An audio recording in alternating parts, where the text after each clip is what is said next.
আসসালামু আলাইকুম, কেমন আছেন সবাই এই শীতের ভিতরে? তো এই যে দেখেন, আজকে রান্না করতেছি হচ্ছে মাছ, আর এদিকে হচ্ছে মিষ্টি কুমড়া ভাজি। তো এই যে এখানে হচ্ছে সিম আলু টমেটো দিয়া টাটকিনি মাছ রান্না করব। তো দেখতে থাকেন ভিডিওগুলো, আজকে অনেক রান্না আছে। এই যে টাটকিনি মাছ রান্না করলাম,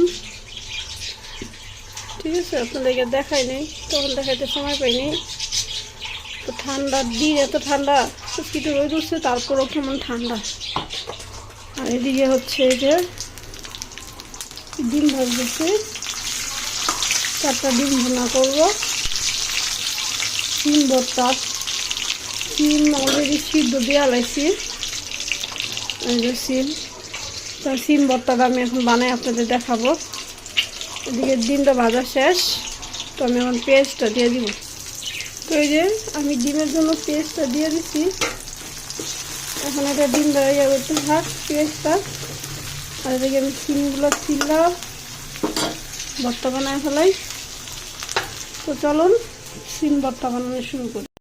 তো এই যে দেখেন, আমি কিন্তু সিমটা সিদ্ধ করে দিচ্ছি, কোনো লবণ টবণ দিই নেই। তো এই যে এরকম করে সিমওয়ালা বিচিওয়ালা সিম নিয়ে নিলে তাহলে মনে করেন যে সিমটা সুন্দর হয় ভর্তা বানানো, ঠিক আছে।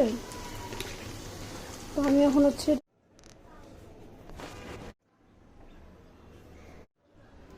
তো এখানে দেখেন আমি 4টা কাঁচামরিচ, শুকনো মরিচ, 1 চামচ লবণ, ধনিয়া পাতা, আর এদিকে পেঁয়াজ নিয়ে নিচ্ছি। তো এগুলো দিয়ে এখন আমি মরিচটা ভালো করে, যে যেরকম ঝাল খাইবেন তো সেম ওরকম করে নিয়ে নেবেন। আমি ঝালটা মিডিয়াম রাখতে চাইতেছি, তাই আমি 4টা মরিচ দিচ্ছি। আর এখানে একটু সরষের তেল ব্যবহার করব। এই যে দেখেন সরষের তেলটা, কারণ সরষের তেল ব্যবহার না করলে ভর্তাটা মজা লাগে না। তো ফিরে আসছি, তারা পুরোপুরি প্রপারলি বানাই নিই। তো এই যে দেখেন আমার সিম ভর্তাটা কিন্তু কমপ্লিট বানানো। এই যে কেমন হয়েছে কমেন্টে জানায়েন, ধন্যবাদ। এদিকে আমার পেঁয়াজটা কষানো শেষ, পানি দিয়ে দিছিলাম। তো এখন হচ্ছে আমি মশলা দিয়ে দিব।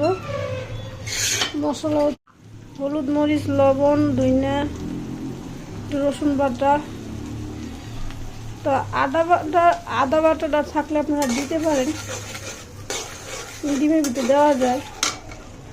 তো আমি দেই না, কারণ আদাটা আমাদের ডিপে থাকে, তো এটা নামানো তারপর ইয়ে করানো গললে তারপরে যা দিতে হয়, অনেক ঝামেলার ব্যাপার।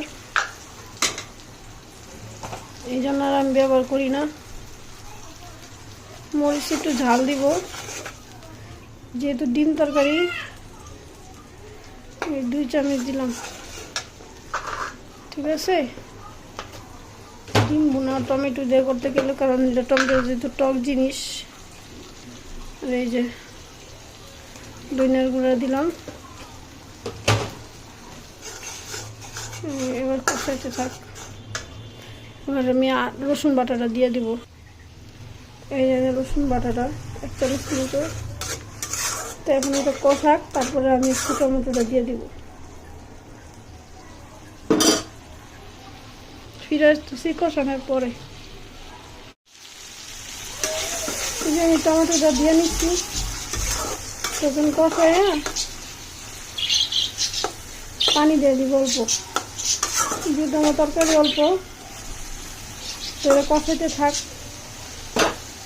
পানি দিয়ে দিব। বেশ, এই যে ডিমটা ভাজা দিয়ে দিচ্ছি। আর আমার জামার জন্য একটা ডিম ভাজা রাখছি, কারণ একদম আস্তা ডিম খাইতে চায় না, তাই লেগে ভাজা ডিম দিচ্ছি। তো ধনিয়া পাতাও দিয়ে দিচ্ছি। তো আর ঝুল কমাবো না, এতটুকু থাকলেই কিন্তু ভালো লাগবো। তো ধন্যবাদ সবাইকে। একটা লাইক, একটা কমেন্ট, একটা শেয়ার করে দিন। ধন্যবাদ।